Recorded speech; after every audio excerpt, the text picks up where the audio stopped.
Hey everyone, today we're going to do a specialty dining review on Rudys Seagrrill aboard the Carnival Jubilee. Let's talk about it.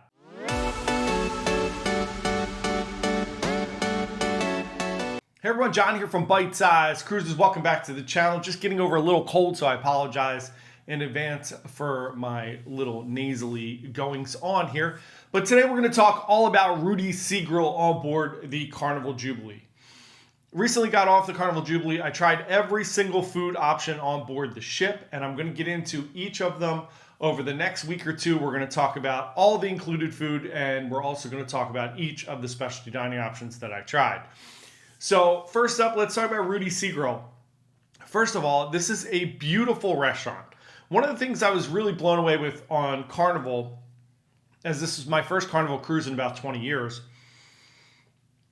is just the decor and everything in each of the specialty dining restaurants was really beautiful. The specialty dining restaurants were way bigger than I thought they were going to be. Rudys Seagrrill in particular, very large. It spirals kind of around the side there. It's got a very unique design. There is indoor and outdoor seating. And when you walk in, immediately you recognize that this is a beautiful restaurant. It's very upscale. It feels like a nice seafood restaurant. So I sat down. My initial kind of representation of the staff and everything was great. Service was really good. They came up to me right away, got me drinks, got me menus. Everything was awesome. The waiters and waitresses take your order on an iPad or a phone. I did notice about 15 or 20 minutes into service that they were very overwhelmed. I always tend to do early reservations for dining, so I go in around 5:30, 6 o'clock, and by the time I'd say midway through, it was pretty evident that they kind of got crushed with a lot of people at once, and they were all working very, very hard. Very normal cruise ship things, but it did seem a little bit overwhelmed, and there was starting to be a little bit of a lag in service. Not anything to do with the actual employees, just that there was too much to do and not enough people to do it. But they were great. They were very nice the whole way through. They checked up on me. Everything was great. So service was awesome. Keep in mind when we talk about restaurants and food is very subjective based on your life, your preferences, your experiences, and all different things. So of course, your experience could be completely different than mine. I just go on a lot of cruises and I eat a lot of food. So I'm going to give you my honest opinion on how I think things went. Let's talk about the menu. You can order a starter, an appetizer, an entree, and dessert. I did see several people order multiple appetizers. It was no big deal. Nobody said anything. It wasn't like they got charged extra. I did not see anybody order extra entrees. I know that sometimes that can trigger an additional cost, but I did not see that happen, and it was not an issue for me. There was plenty of food.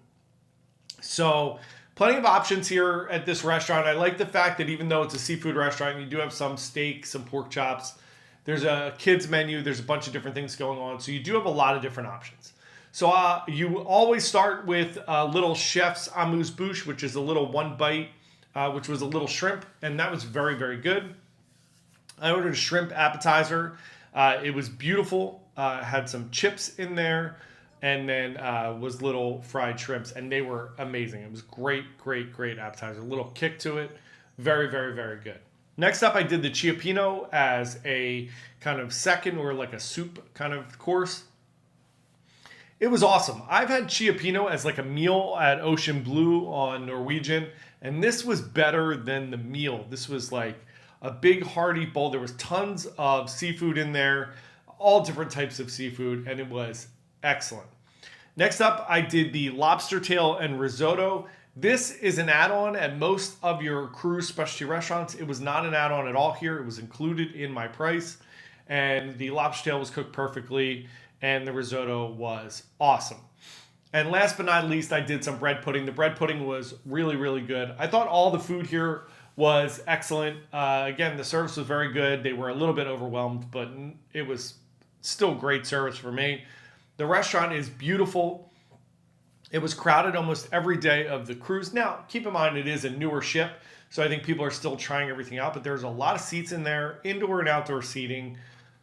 The ambiance was great. I didn't feel rushed at all. I didn't feel like they were trying to kick me out or get me out of there quickly.